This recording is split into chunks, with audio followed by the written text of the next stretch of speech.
Ok, entonces, gracias por informarme para checar en qué partes debo enfocarme. Ok, bueno, voy a empezar compartiendo pantalla. A ver. mm, Ahí está.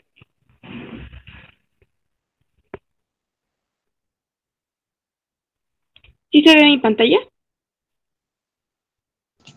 Sí, sí. Gracias.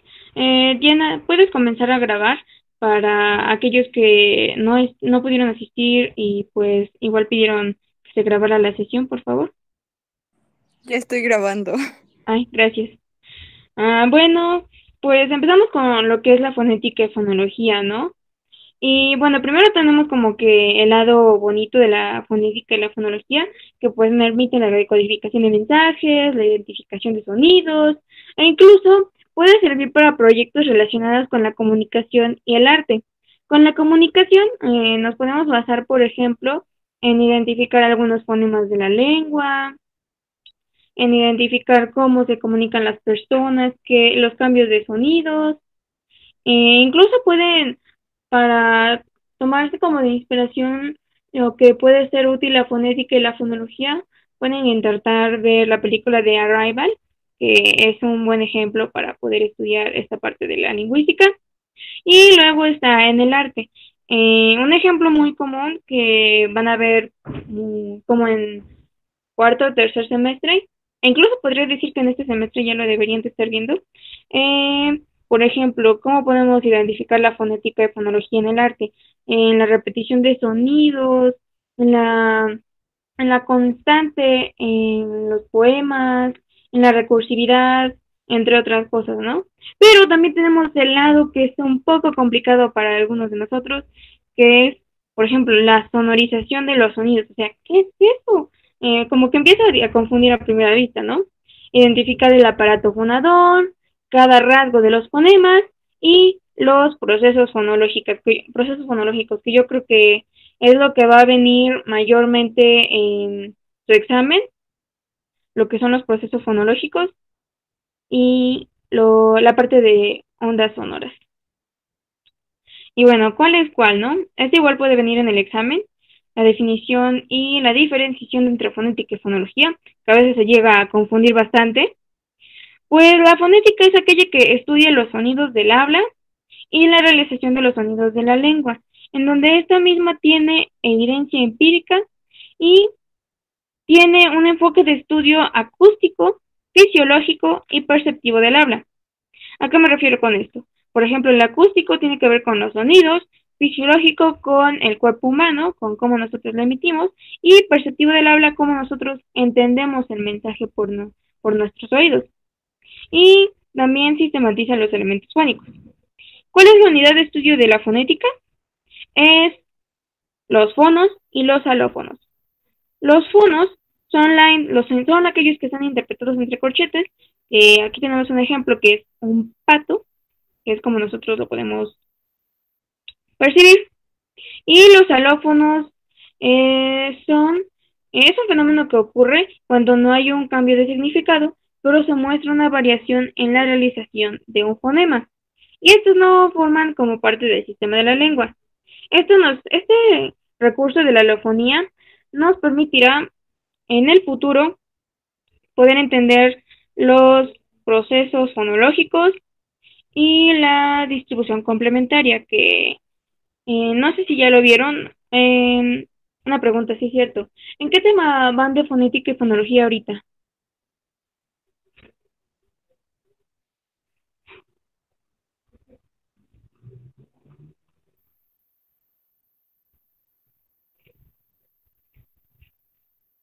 ¿Aló?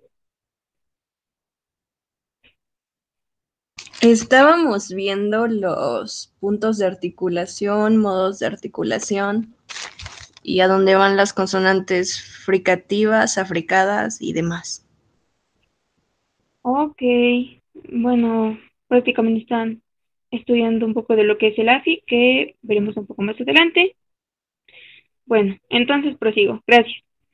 Y la fonética es un estudio diacrónico que tiene que ver con la evolución, o sea que va cambiando y este conocimiento pues puede ir cambiando a lo largo del tiempo, va como que incrementando o mejorando los conocimientos teóricos. Y tenemos a la fonología, que estudia los patrones de sonido de la lengua por su función distintiva dentro de una lengua particular. La unidad de estudio de la fonología es el fonema. Sí, es el fonema. Y el fonema es la imagen mental de un sonido y este se representa entre barras diagonales. El ejemplo, un pato, que podemos ver aquí. Y después tenemos el concepto de sonido, que es la vibración de las cuerdas vocales o de las ondas sonoras que perciben el oído. Y la grafía o la letra es la representación escrita de un sonido o de un fonema. Hemos de recordar que la fonología está basada en un estudio sincrónico, es decir, que ya está establecido, ya no se va a cambiar. Y pasamos. Luego, ¿qué es el AFI?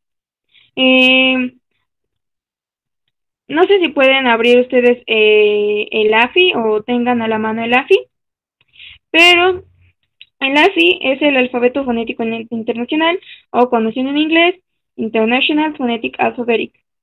Nosotros podemos explorar el AFI a través de esta página que es IPAChart, que espero ya les haya compartido la profesora, en donde nosotros podemos jugar con esto y identificar los sonidos de la lengua y cómo va cambiando esta misma, ¿no? Por ejemplo, espero ya tengan algunos abiertos o así.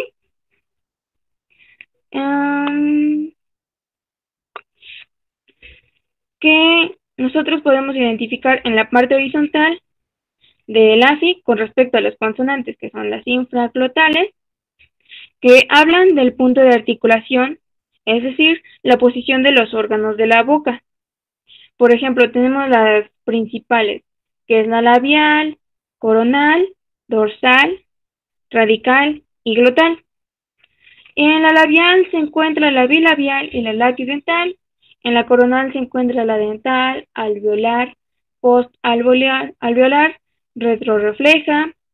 En la dorsal encontramos el palatal, velar y uvular. En la radical, la faringea y la epiglotal. Y finalmente la glotal. Y luego tenemos la parte vertical, que como podemos ver, que estos son los modos de articulación, que se refiere al obstáculo en la salida del aire.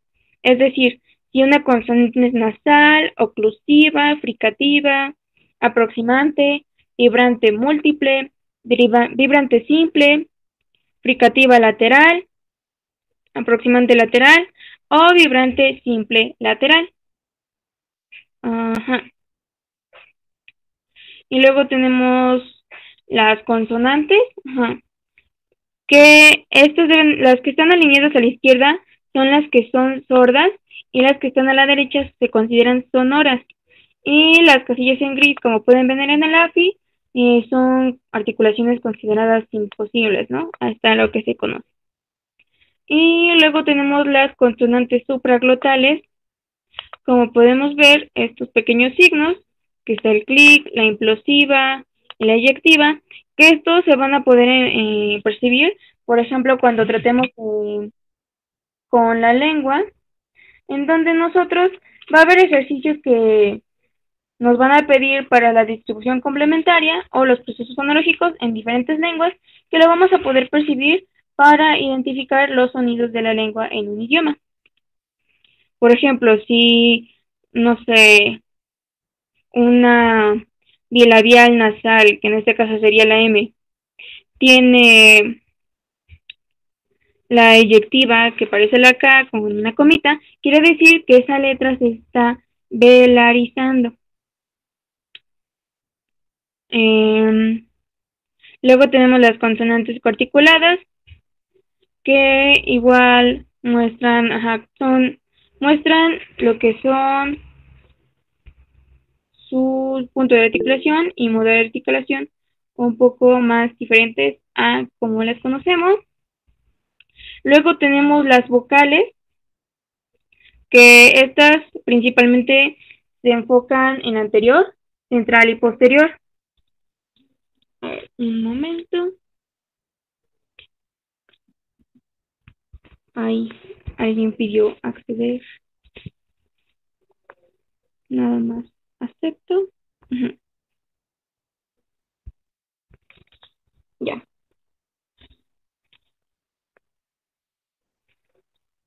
Mm, mm, mm. Ah, sí. ¿En qué estaba? Ah, en las vocales. Ok. En las vocales que nosotros podemos percibir que está la anterior, la central, la posterior y cerradas, medias y abiertas. Mm, a ver.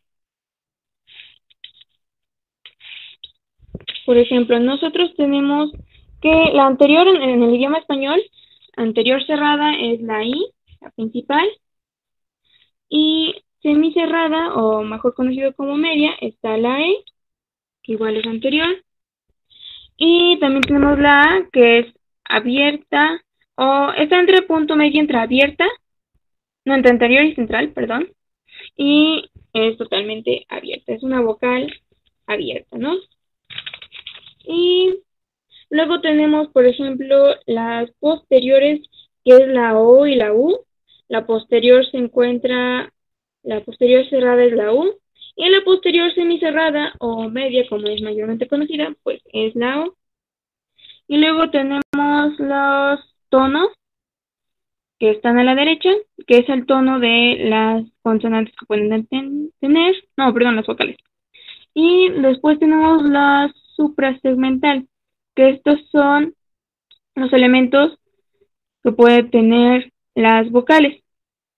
Y más abajo tenemos los diacríticos, que estos son igual, como había mencionado, con las consonantes supraglotales, como una consonante o una vocal puede asimilar o poder tener los elementos de otra vocal.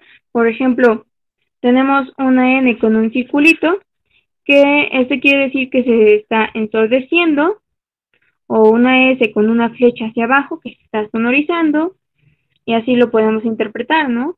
E incluso podemos cambiarle la letra, por ejemplo, una, a ver, déjame ver si la S es sorda. No, la sorda es sonora. Ajá. La S con un circulito, entonces se ensordece la letra, o si ponemos cualquier otra que no sea sorda, que se ensordezca, ¿no? Y luego tenemos los fonemas nasales, que igual podemos ver en el ASI, que son aquellos que parte del aire pasa por la cavidad nasal, y los fonemas orales, que el aire pasa por la boca. A ver, un momentito. Y ya que estamos ahí, empezamos con una pequeña definición de los fonemas consonánticos, que recuerden tiene que ver, en este caso nos vamos a enfocar con la parte horizontal, que son los puntos de articulación, que es la bilabial, en donde nosotros los dos labios se tocan, incluso ahorita mismo pueden ustedes jugar con los sonidos, y los sonidos bilabiales son la B, M y P. Por ejemplo, nos damos cuenta que los dos labios se chocan entre sí y crean este punto de articulación. También tenemos la interdental, en donde la lengua choca contra los dientes. Un ejemplo sería en el español la Z. Luego tenemos la alveolar, que es la lengua sobre raíz de los dientes superiores, que está la S, L, R y N, ¿no? Es así. R, Luego tenemos la velar, que es la lengua y el velo del paladar, que está representada con las letras K, G y J, ¿no? Luego está la labio dental, que es el labio inferior y dientes superiores cuando se tocan. En este caso está la F. La dental, que es cuando la lengua está detrás de los dientes superiores, que lo podemos percibir cuando hacemos sonar las letras T y D. Z, z. Y finalmente la palatal, que es cuando la lengua y el paladar se tocan entre sí. En este caso, bueno, ya ahorita ya no se considera un fonema de la lengua, pero antes se consideraba antes del 2005 fonema de la lengua, pero después ya no, que era la ch, que era la conjunción de C y H, pero ahora ya no. La doble L, cuando decimos lluvia, j, j. La ñ, ñ, ay, no puedo decir la ñ. Y la y, y, y, y. Y luego continuamos con los modos de articulación, que este puede ser, como ya había mencionado, la nasal, la oclusiva. La oclusiva tiene que ver con el cierre total y momentáneo de la salida del aire. En este caso está la P, T, K, B, D y G. K, K, Z, Z. Luego está la fricativa, en donde el aire pasa rozando por un estrechamiento de los labios. Si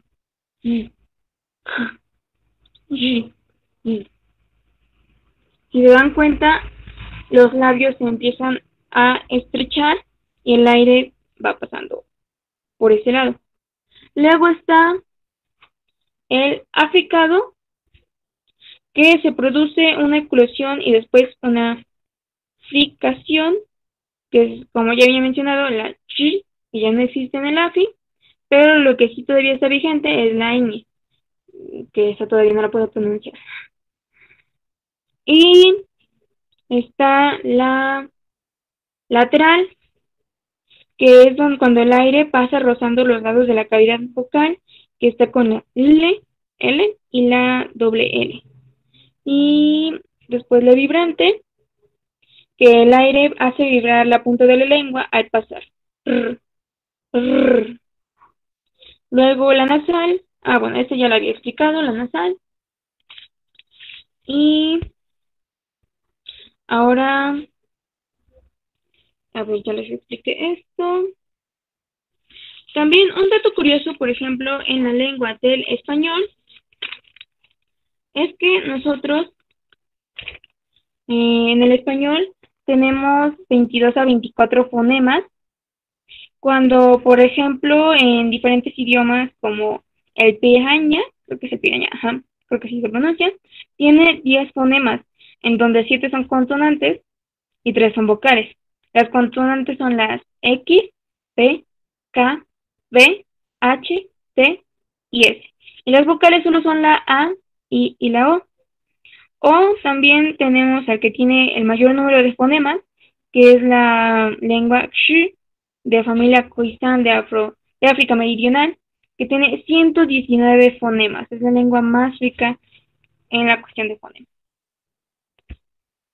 Ok.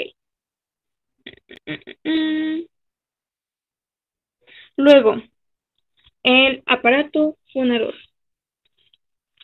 Nosotros podemos ver aquí en el aparato fonador cómo se da la delimitación de sonidos de la cadena hablada. Un momento. Ahí. Ya. No me acepto. Ahí está. ¿Qué me quedé? Sí. En los puntos de articulación. Ajá. La delimitación de los sonidos de la cadena hablada, y esta solo puede apoyarse sobre la impresión acústica y se describe sobre la base del acto articulatorio. Y ahora, nosotros aquí podemos ver el aparato vocal específicamente, en donde lo vamos a dividir en 3 partes. La parte A, que va a referirse a la cavidad nasal, como podemos ver aquí. La parte B, que es la cavidad bucal. Y la parte C, que es la cavidad laringea. Y podemos identificar cómo están los labios, la lengua y la lámina de la lengua, los dientes superiores, los dientes inferiores, superiores son los de arriba, inferiores son los de abajo, el paladar y... Ay, creo que aquí no está la úvula.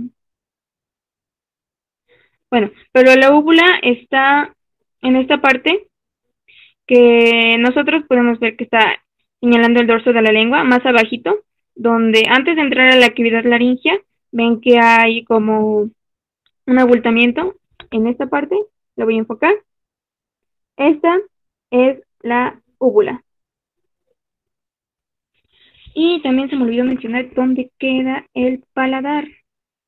El paladar está igual forma aquí en la parte de la cavidad bucal, en donde comprende dos partes.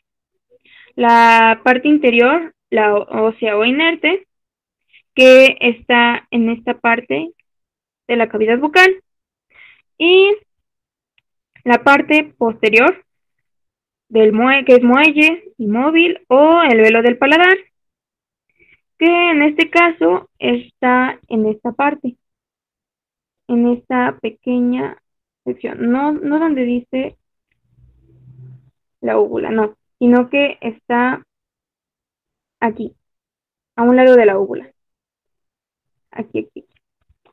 Y bueno, vamos a describir un poco los elementos que tiene el aparato fonador. Tenemos la glotis, que la glotis está tampoco viene señalado, vaya, se me olvidó. La glotis está aquí arriba de las cuerdas vocales, en donde esta está formada por dos músculos paralelos o cuerdas vocales, que se abren y se cierran, como podemos ver aquí, en esta imagen, y se cierran o se abren según se separe o se junten las cuerdas vocales. Se puede dar una abertura ancha, en donde el aire pasa libremente y las cuerdas vocales no vibran, y esta procede de la cavidad bucal, o puede darse una abertura estrecha, en donde el aire determina vibraciones sonoras y modifica el sonido de la laringe. Luego tenemos la cavidad nasal, que este es un órgano inmóvil y es la puerta a que los sonidos sean abiertos o cerrados. Igualmente influye, así es un resonador, a vibraciones vocales. Luego tenemos la cavidad vocal, que este puede aumentar la longitud del canal y nos muestra que el aire puede ser expulsado de los pulmones, en donde primero atraviesa la glotis, como ya había mencionado, que está arriba de las cuerdas vocales, donde hay una posible producción del sonido laringio por acercamiento de las cuerdas vocales, y se muestra que el sonido laringio es uniforme, en donde esta cavidad vocal acumula funciones de generador y resonador de sonido. Un momento.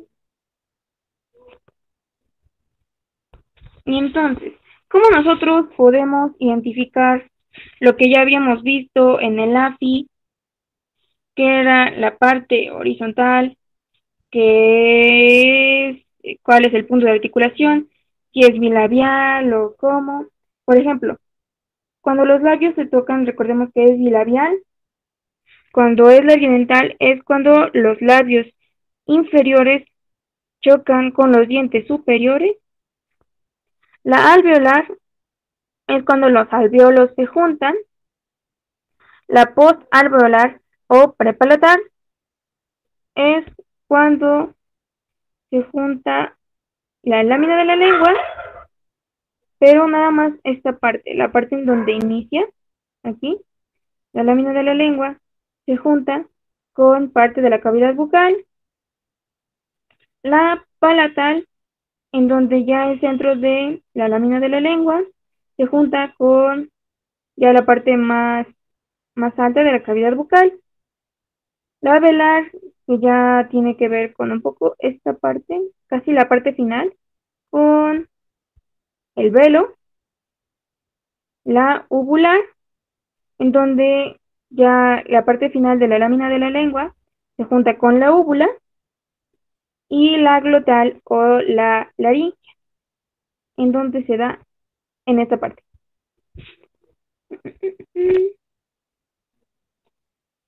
Un momento. Y ahora, ¿cómo nosotros podemos generar los sonidos? ¿Cuáles son las fases nerviolingüísticas cuando nosotros hablamos, no? Está dividido en varias fases. La primera es la neuromuscular, en donde los nervios motores transmiten órdenes de contraerse a músculos del pecho, garganta y boca. Es decir, como si nuestro cerebro diera la orden en que nosotros tenemos que prepararnos para ya poder hablar, que esto se da en cuestión de milisegundos, podría decirse. Todavía no tengo el conocimiento de en cuánto tiempo se da, pero se da de manera bastante rápida. Luego la segunda fase, que es la orgánica, en donde los órganos o el aparato fonador se encuentra en el tracto vocal, es obligado a realizar los movimientos y adoptar posturas específicas para disponer de la lengua, reducir el tórax y contraer los músculos para poder generar la emisión de sonido. Un momentito. Ya. Continúo. Luego está la parte aerodinámica, en donde el aire se encuentra en movimiento, se comprime, se dilata y fluye por el tracto oral, dando lugar a la emergencia de una señal sonora. Luego tenemos la fase acústica, en donde las ondas sonoras se propagan por entre el aire, radiante de la boca del hablante al oído del oyente, como lo estamos haciendo ahora, que ustedes me oyen, yo estoy hablando, mediante vibraciones que se transmiten al oído medio o interno, que estimulan las terminaciones del nervio auditivo. Luego está la fase neuroreceptora, en donde los estímulos que recibe el sistema auditivo se transmiten a varias regiones del sistema nervioso central. Y finalmente la zona auditiva de la corteza superior del cerebro crea la experiencia del sonido, en donde nuestras neuronas, nuestra propia mente, está asimilando la información y recibiendo ya de manera interna el sonido de manera neurológica. Y finalmente la fase de identificación neurolingüística, en donde las señales que recibe el cerebro se relacionan con el significado o el sentido que nosotros le damos a las cosas, ¿no? Por ejemplo, yo digo caballo, entonces ustedes automáticamente tienen la idea del animal que come pasto, come manzana en algunas películas, o incluso por ejemplo, de algunas películas como Spirit, empieza a tener una cuestión de significado en nuestro cerebro. Y luego, ¿cuáles son estas etapas? Se dividen en dos etapas principales, que es la inspiración, que ya para no hacerlo tan largo, es cuando nosotros respiramos, adquirimos aire y se expanden nuestros pulmones de presión, y después la expiración, en donde todos nuestros músculos que se estaban expandiendo regresan a su posición normal, el volumen de los pulmones desciende y se expulsa el aire. En este caso, cuando nosotros hablamos.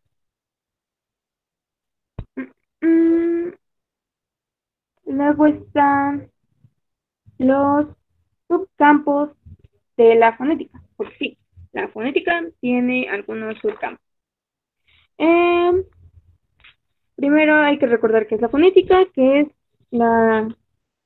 en términos científicos, es la rama de la lingüística que analiza acontecimientos y transformaciones de los sonidos del habla. Que recordemos, está en evolución y en constante cambio, ¿no? Entonces, hasta ahora estos son lo que se ha descubierto de los posibles campos de la fonética, que primero está la fonética articulatoria, en donde esto es totalmente genética, en donde se determina la forma y volumen de los resonadores que se forma en la cavidad vocal. De manera más sencilla, es aquel que se usa para describir producción de las señales del habla. Y esto se complementa con la acústica, ya que tiene que ver con los hábitos motrices, articulatorios que sirven en la identificación lingüística. Y hay dos tipos de articuladores, ¿no? El articulador pasivo, en donde no se mueven los órganos, y el articulador activo, en donde los órganos sí se mueven. Más tarde voy a pasar a eso. No, déjenme ver si lo tengo aquí en la mano. No, pero nosotros podemos identificar si una parte es activa o no. Cuando, por ejemplo,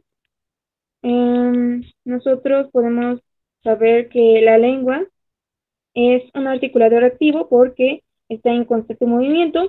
Los labios también están en constante movimiento, estos se mueven conforme nosotros vamos hablando, pero otros que no van a moverse, que son articuladores pasivos, son los dientes. Este es un ejemplo de los dientes que no se mueven. Entre, déjenme ver si aquí los tengo.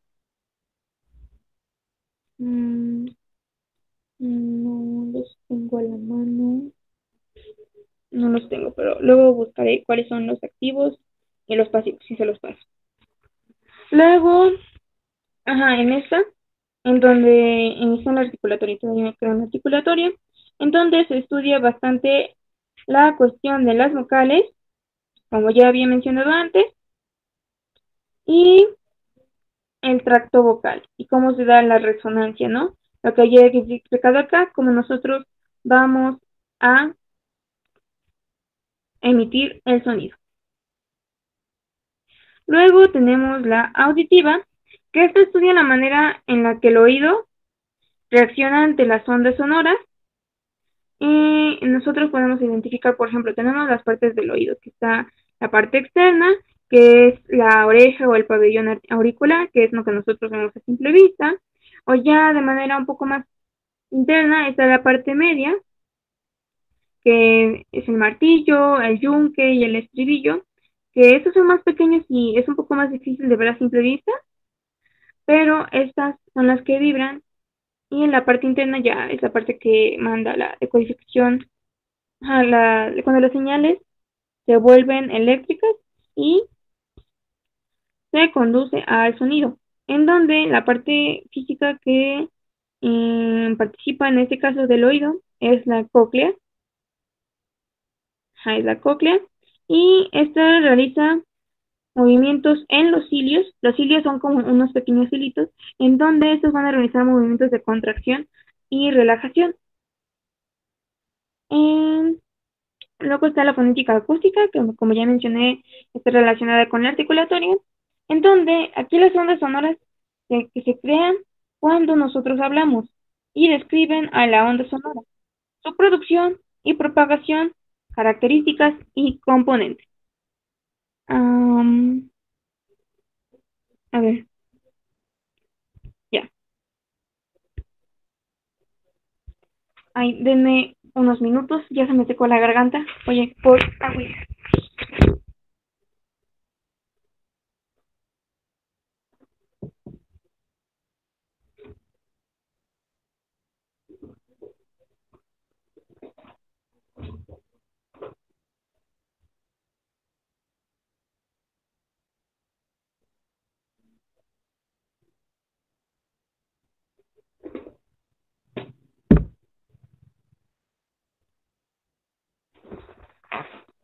Ya.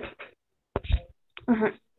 Esta va la acústica, que describe la onda sonora, la producción y propagación, características y componentes. Y tenemos la experimental, que hay que poner mucho énfasis en esta, en donde estudia, nosotros podemos observar el fenómeno lingüístico que estudia los sonidos orales desde un punto de vista físico, en donde, o sea, cuando digo físico, no me refiero a corporal, sino a la cuestión física, que veremos más adelante, espero no se asusten, y pone énfasis en el estudio de la señal lingüística. Luego está la instrumental, que esta tiene que ver con la estadística, en donde nada más es como una recolección de datos estadísticos de los fonemas de la lengua.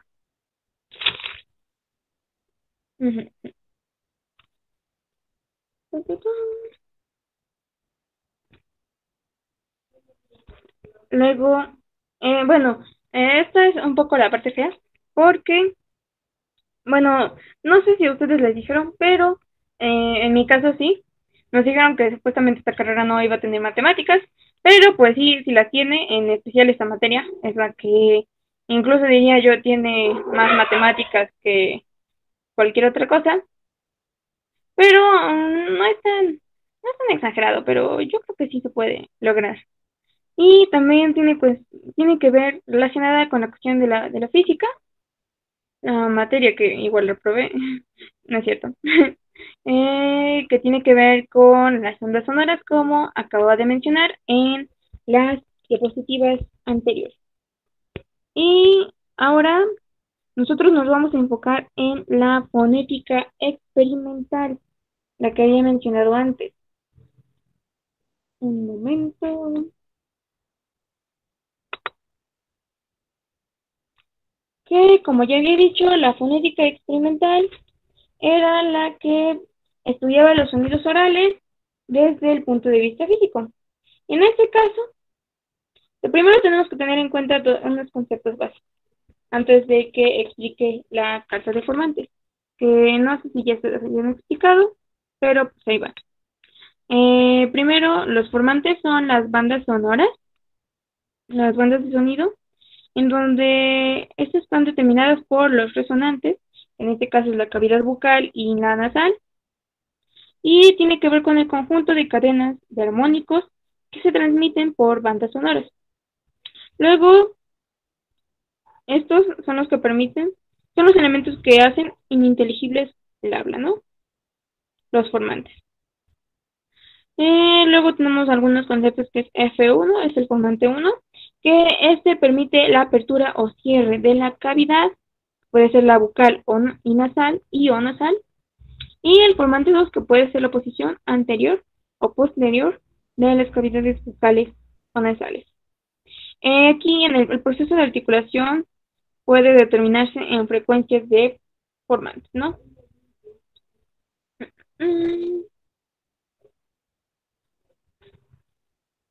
Luego, no sé si, bueno, lo que es importante aquí en la carta de formantes es que consiste en un eje de coordenadas en donde los valores de F1 son los que están de arriba a abajo, la parte vertical, que es la apertura o cierre vocal, vocálico o consonántico, y los valores de F2, que es la posición anterior o posterior de palabras, que van en la parte horizontal.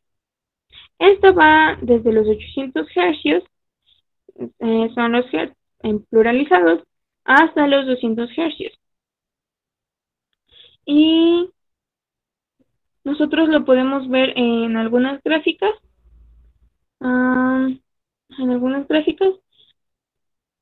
que pueden investigar en el PDF, o sea, ahí se pueden ver las gráficas, ahorita no pude colocarlas, pero nosotros podemos identificar en la carta de formantes los valores formánticos de las vocales o las consonantes, es decir, cuántos hertz se producen al emitir cierto sonido, entre otras cosas, ¿no? Mm, y también otro concepto base es que aquí van a influir las ondas sonoras, que se dividen en dos: las aperiódicas, en donde no hay un patrón específico, solo simplemente son ondas sonantes que se van cambiando, y las periódicas, que estas se dividen en simples, que son los patrones que se reiteran regularmente en un espacio de tiempo, y las periódicas. Entonces, estas se presentan complejas, son unas representaciones de combinaciones de ondas sinusoidales que poseen frecuencia, amplitud y tiempos particulares, ¿no? La parte del tiempo, que es la parte horizontal, la amplitud, la parte vertical, y la frecuencia que se va dando, es decir, cuántas veces aparece este tipo de ondas complejas, ¿no? Mm,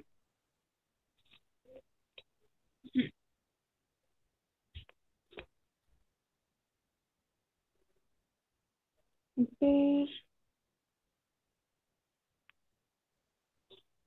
Hay algo que se me olvidó mencionar, es que los formantes tienen que ver con las resonancias de los tractos vocales o nasales, en donde el producto de la función se da en la transferencia del filtro. Y Un dato curioso es que el formante con la frecuencia más baja que se puede percibir se conoce como la frecuencia fundamental y esa que se encuentra más baja, ¿no? Y el cuarto de formante. También otra cosa que se debe dar con esto, en el glosario de la fonética experimental, otros términos es los términos de frecuencia, que es el número de ciclos, sonidos o vibraciones dobles por unidad de tiempo, es decir, el segundo. Muy probablemente esto se los pregunte. El periodo, que es el número de segundos que dura un ciclo. Los hertz, que son los ciclos por segundo. Y la amplitud, que es la distancia de la posición de repaso hacia el punto de máximo alejamiento alcanzado por el cuerpo, ¿no? Y tenemos aquí una fórmula en donde T representa tiempo, F la frecuencia y 1 el número de, o sea, es el ciclo, ¿no? Representa el ciclo, un ciclo. Entonces nosotros podemos determinar que esta fórmula igual se les puede medir el periodo, el periodo, que es un ciclo sobre la frecuencia. La, la frecuencia se puede determinar que es igual a 1 entre el tiempo, entre el periodo, y así, ¿no? Tiene que memorizarse estas fórmulas.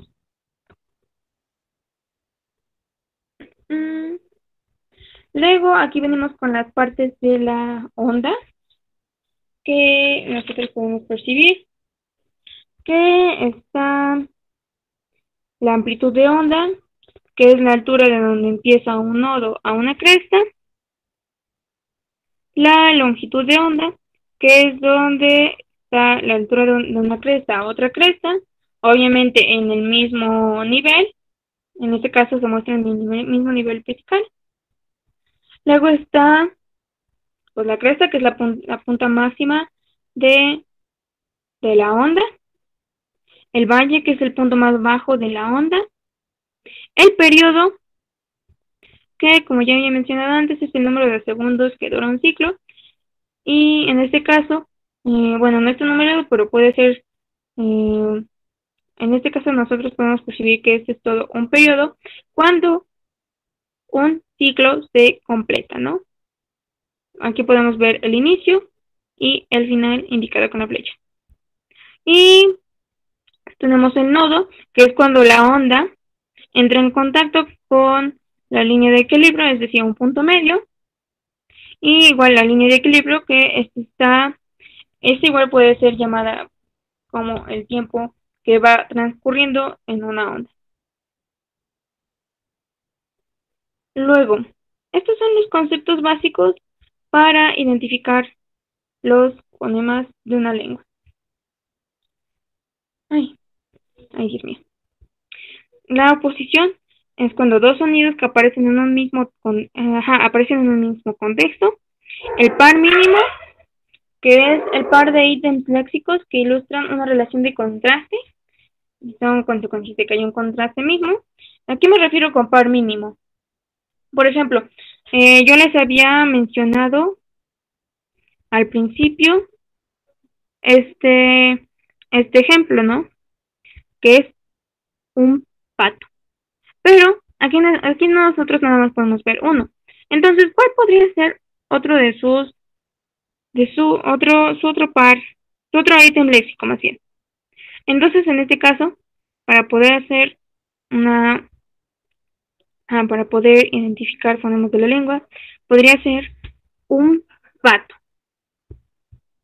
Un vato, pero sería representado de esta manera, de manera fonética. Ahí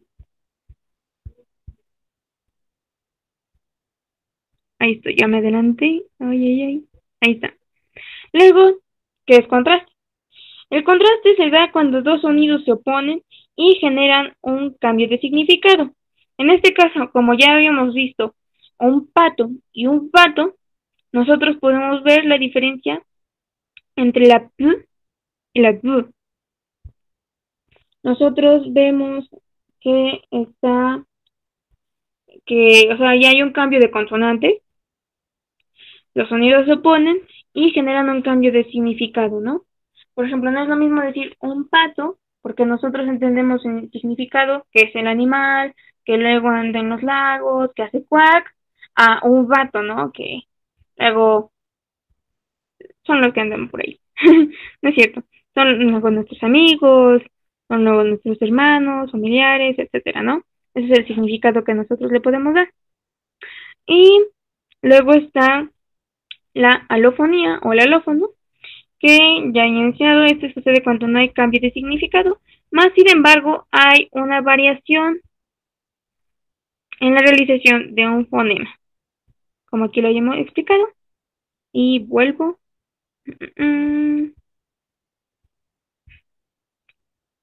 Y la neutralización, que es la pérdida o suspensión de un contraste en determinado contexto. Luego está bueno, esto no es un concepto básico para identificar fonemas de la lengua, pero es una pequeña introducción en donde aquí no se oponen, sino que ocurren la distribución complementaria en contextos excluyentes, en donde dos fonemas no se oponen, no están en el mismo lugar y aún así guardan relación entre sí. Luego, volviendo a los conceptos básicos, está la variación libre, en donde hay oposición, pero no hay contraste. Por ejemplo, hay dos tipos de variación libre, que es la restringida y la generalizada. La restringida atiende a casos vocálicos, a un número de contextos inferiores a los pertinentes, y la generalizada es cuando no hay ni oposición ni contraste. Ah, es cierto. Se me olvidó mencionar los tipos de neutralización. Bueno, los tipos de neutralización son tres, que es variación libre, a favor de X, y con ausencia de ambos. Con variación libre se refiere a que involucra la pérdida de contraste, conservando la oposición. A favor de X es que hay una pérdida de contraste y oposición, ya sea porque en el contexto involucrado solo aparece uno de los dos sonidos, y con ausencia de ambos es cuando en dicho contexto no aparece ninguno de los dos. Luego, porque aquí me lo encontré en las diapositivas, la frase, la manera de empezar es dejar de hablar y comenzar a actuar, ¿no? Entonces, primero, antes de empezar a actuar, vamos con otros pequeños breve glosario que creo que ya empezaron a ver distribución complementaria.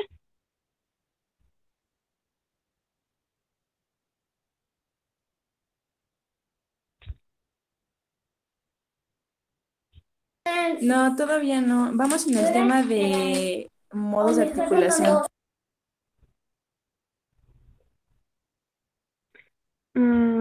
Ok. Pero en su resumen de temario sí viene lo de distribución complementaria.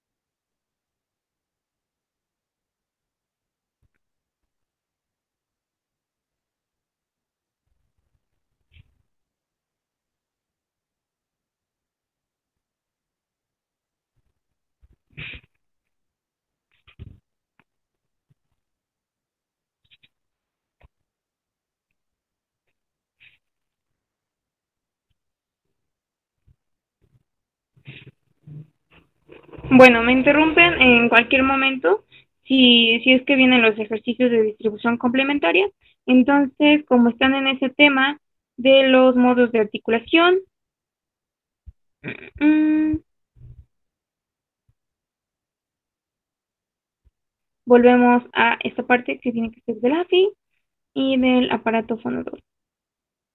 Por ejemplo, nosotros tenemos los correlatos articulatorios, es decir, los rasgos distintivos, que se identifican en varias clases. Están los rasgos de clase mayor, que puede ser silábico o no silábico, en donde es como una pequeña lucha entre las vocales, las constantes silábicas, contra las glides, las consonantes y las consonantes no silábicas, ¿no? Luego está otro rasgo que es el consonántico o no consonántico, en donde los consonánticos se producen con una constricción sostenida en el tracto vocal y es una pequeña lucha entre obstruyentes, nasales y líquidas contra las vocales y las glides. Luego están las resonantes y los obstruyentes, que las resonantes se produce con una configuración en el tracto vocálico suficientemente abierta para que la presión de aire dentro y fuera de la boca sea aproximadamente igual. Y la obstruyente es su caso contrario. No se produce la configuración en el tracto vocal y no hay suficiente presión de aire dentro y fuera de la boca. Y hay una pequeña lucha entre vocales, glides, líquidas y nasales contra las oclusivas, fricativas y africadas. Luego, rasgos de modo de articulación. Ahora sí. Está si es nasal o oral, como no sé si tienen todavía la mano, espero que sí. Pero las nasales cuando están producidos mediante el descenso del puerto velofaringio, es decir, la úvula, y permite que el aire pase a través de la cavidad nasal. Por ejemplo, nosotros, ¿cómo podemos identificar si un fonema es nasal o no nasal, no? Así, sin ver el AFI, por si algún día tienen una crisis. Porque nosotros no podemos decir esas letras cuando nuestra nariz está tapada. Por ejemplo, la M.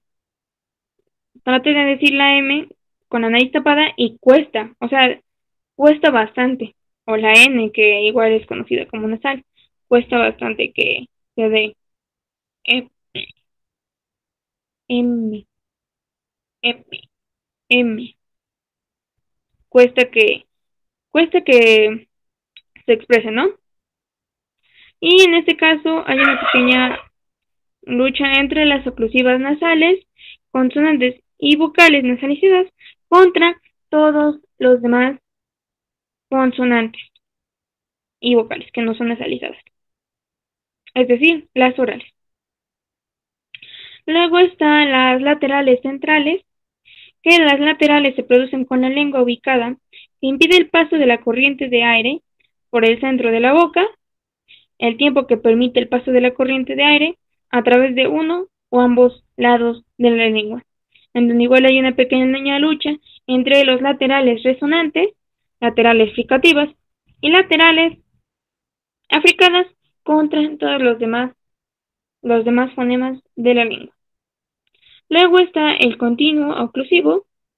Los continuos son los que se forman con una configuración de tracto vocálico que permite que la corriente de aire pase a través de la región media del tracto oral. Y los oclusivos se producen con una oclusión sostenida de esta región. Es decir, que hay una oclusión que se cierra. Y están los continuos, que son las vocales, glides, vibrantes fricativas, contra las oclusivas orales, incluyendo las africadas y nasales laterales. Luego, los rasgos de punto de articulación. Están los primarios, que es si es coronal o no coronal. Los coronales son los que se producen mediante la elevación de la parte anterior de la lengua hacia los dientes, alvéolos o paladar, que se presenta la lucha entre dentales, alveolares, alveopalatales o posalveolares y palatales contra los labiales, velares, pupulares y faringios. Luego está la anterior-posterior. La anterior es cuando se presenta una construcción primaria en o por enfrente de los alvéolos, y la posterior es cuando se produce con una construcción primaria por detrás de los alvéolos. Igual está esta pequeña lucha entre labiales dentales, alveolares contra las alveopalatales, palatales, velares, pupulares y faringios. Luego está si es labial o no labial, en donde están las consonantes labiales, bilabiales y labiodentales, contra todas las demás. Luego también tenemos, aparte de los primarios, son los adicionales, que es si los puntos de articulación son distribuidos o no distribuidos. Distribuidos es cuando se produce la construcción, se extiende por una distancia considerable a través del eje medio sagital del tracto oral. Y los no distribuidos es cuando se produce una construcción que se extiende solo por una corta distancia en esta dirección. Un momentito.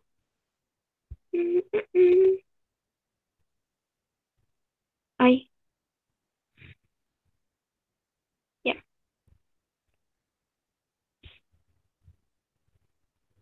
Y estos sonidos son producidos por la lámina de la lengua. Por ejemplo, está el T, que es la T, que pues nosotros tenemos que es dental en el español. Y los sonidos bilabiales, los sonidos bilabiales. Contra, bueno, en este caso están representados por una B como larga. Bueno, son las fricativas bilabiales. Son las fricativas bilabiales, son las dos consonantes que podemos ver. Contra todos los sonidos producidos con el ápice. El ápice es esta parte de aquí, que forma parte de la lengua, el ápice de la lengua. Y los sonidos labiodentales, que es, labiodentales, que son las fricativas labiodentales, que son la y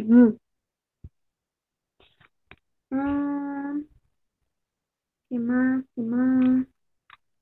Luego están las altas o no altas. Las altas es cuando se produce una elevación del cuerpo de la lengua hacia el paladar, que en esto se encuentran las consonantes alveopalatales, palatales, velares, palatalizadas, cuando se da un proceso de palatalización, y velarización, cuando las voces son altas, y las glines contra todos los demás consonantes, ¿no? Los que no son no altos. Los que son no altos, ajá. Luego está posterior o no posterior. Las posteriores se producen con el cuerpo de la lengua relativamente retraído, es decir, que está atrás. Y la no posterior es cuando se produce en el cuerpo de la lengua, pero adelantado. Y está la lucha entre las consonantes velares, uvulares, faringias, velarizadas y faringizadas, las vocales y glires centrales y posteriores, contra todas las demás. Luego está bajo, el no bajo. El bajo es cuando se produce dirigiendo el cuerpo de la lengua hacia la pared faríngea, en donde están las consonantes faríngeas, faringizadas y las vocales bajas. A las vocales bajas como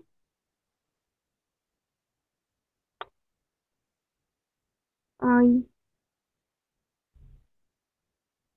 que me parece que creo que es la A. Sí. Contra todas las demás consonantes y las demás vocales. Luego está redondeado o no redondeado. Redondeado es cuando se produce una protusión de los labios. Es decir, por ejemplo, cuando están los consonantes labializados o las vocales redondeadas, ¿no? Un ejemplo de vocal redondeada es, por ejemplo, la O, cuando nuestros labios realizan una protusión, o, o, o las no redondeadas, que son las consonantes no labializadas y vocales no redondeadas. Luego está tenso y laxo. Las tensas son cuando se producen con una configuración del cuerpo o la raíz de la lengua que involucra un grado mayor de construcción, en donde hay vocales tensas contra las vocales laxas. Y luego está la raíz de lengua adelantada y no adelantada. Se amplía en la cavidad faríngea y en ocasiones elevando el cuerpo de la lengua. En este caso son las vocales I, U, E, O, contra las vocales que no forman parte del español, pero, bueno, la A sí, pero no forman parte del español como lo conocemos, que es, identificándolo con el AFI, son La semiabierta anterior. Ajá, semiabierta anterior. Ese es un ejemplo. Ah, la abierta anterior, que pues es la que en el español, entre otras, ¿no? Y luego tenemos estridente o no estridente. Las estridentes se producen con una constricción compleja que obliga a que la corriente de aire golpee dos superficies, produciendo un ruido fricativo de alta frecuencia. Está la lucha entre las fricativas silibantes,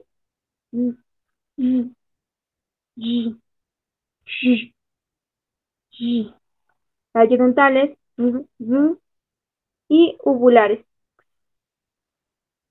contra los demás tipos de fricativos. Luego están los rasgos de estado glótico, y es sordo o sonoro, que pues ya los había explicado. Sonoro es cuando se produce una vibración periódica de las cuerdas vocales, que nosotros los podemos identificar en el AFI, que los sonoros son los que están alineados a la derecha. Por ejemplo, N, se da una sonorización en una vibración periódica, las ondas se vuelven periódicas, y las consonantes sordas, que por ejemplo está la o la o la F,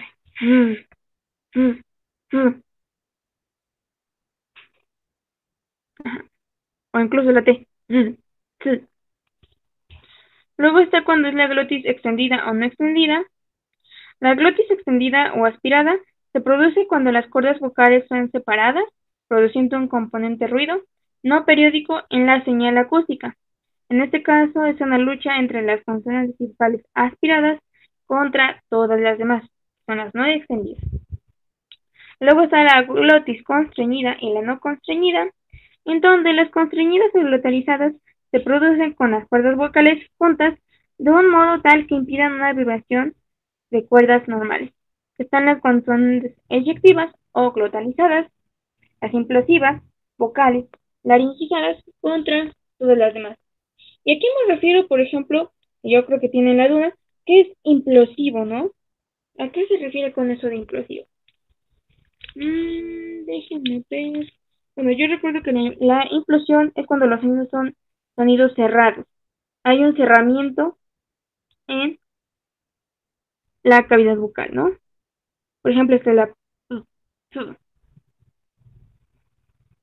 o cuando está cuando es la o cuando hay una apertura, una explosión, cuando son los sonidos abren, que es el caso contrario de la implosión.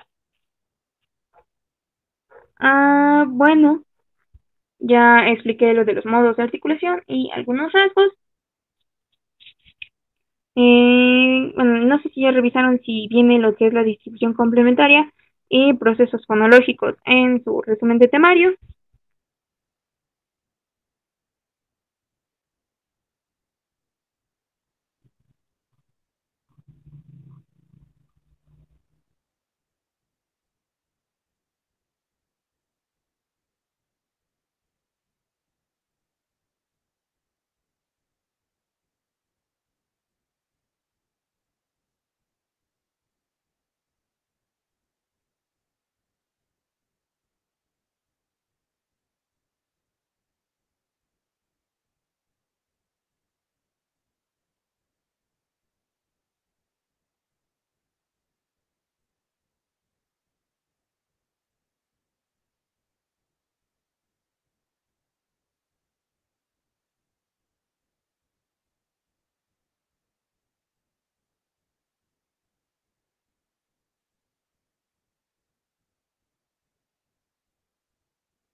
Aurora, si estás hablando, tienes el micrófono apagado.